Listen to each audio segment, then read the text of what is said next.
La prédication de Pierre nous offre un exemple remarquable de ce qu'est toute prédication inspirée par le Saint-Esprit.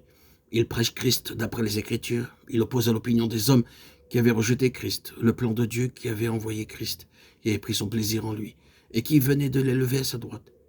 Toute prédication dictée par l'Esprit ressemblera à celle de Pierre. L'Esprit est l'Esprit de Christ, l'Esprit de sa vie individuelle qui vient prendre possession de notre individualité et rendre témoignage à notre esprit de ce que Christ nous a acquis. L'Esprit nous est envoyé tout exprès pour continuer l'œuvre que Christ avait commencée sur la terre, pour mener les pécheurs à recevoir sa rédemption et sa vie. Il ne pourrait en être autrement. Toujours l'Esprit rend témoignage de Christ. C'est déjà ce qu'il avait fait dans les Écritures. À présent, il continue à le faire dans le cœur du croyant. Le témoignage du croyant sera donc toujours conforme aux Écritures.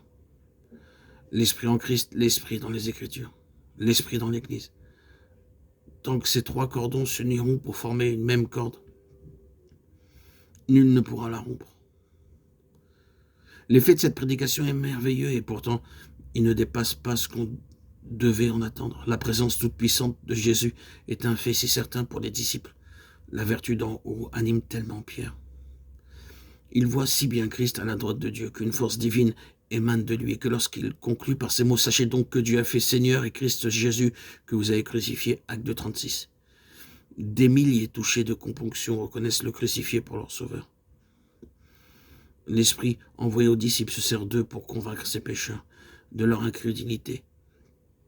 Ils écoutent l'appel à la repentance, ils croient et eux aussi reçoivent le don du Saint-Esprit.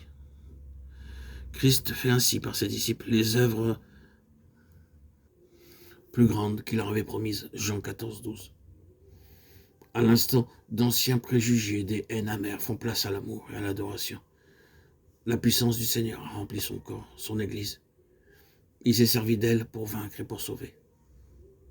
Et la Pentecôte est la glorieuse aurore de ce jour-là. Elle est le premier de ces jours-là, Ésaïe 11:10, Jérémie 3:18, dont les prophètes et notre Seigneur avaient si souvent parlé. Elle est la promesse et le gage de ce que devait être l'histoire de l'Église. On reconnaît généralement que l'Église a mal rempli son mandat, que même à présent, au bout de 18 siècles, elle ne s'est pas élevée à la hauteur de ses glorieux privilèges. Et même lorsqu'elle s'efforce de répondre à sa vocation, de rendre témoignage jusqu'aux extrémités de la terre, elle ne le fait guère avec la foi de la Pentecôte, avec la puissance du Saint-Esprit. Au lieu de voir dans la Pentecôte l'aurore d'une ère nouvelle, elle parle et agit, souvent comme si cette aurore bénie eût été la lumière de midi, qui devenait nécessairement déclinée peu à peu. Que l'Église retourne à la Pentecôte et la Pentecôte reviendra à elle. L'Esprit de Dieu ne saurait prendre possession de croyants qui manquent de place pour le recevoir. La promesse est là, qui attend.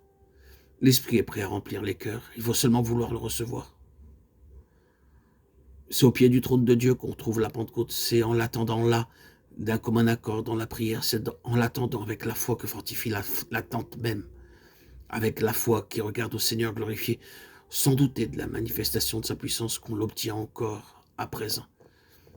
Jésus-Christ est toujours le maître de toutes choses, couronné de gloire et d'honneur, Hébreux 2:9. Son désir de révéler sa présence à ses disciples et de leur faire partager sa vie de gloire est aussi vif qu'au moment où il s'est assis sur le trône. Prenons place au pied du trône, attendons-la avec une foi vivante, afin que, remplis du Saint-Esprit, nous puissions rendre témoignage de Jésus, que la présence de Jésus soit notre vie, notre force, que lui-même vienne rendre témoignage en nous, et l'Église produira des prédicateurs remplis de l'Esprit, et la vertu d'en haut amènera les ennemis de Christ à ses pieds.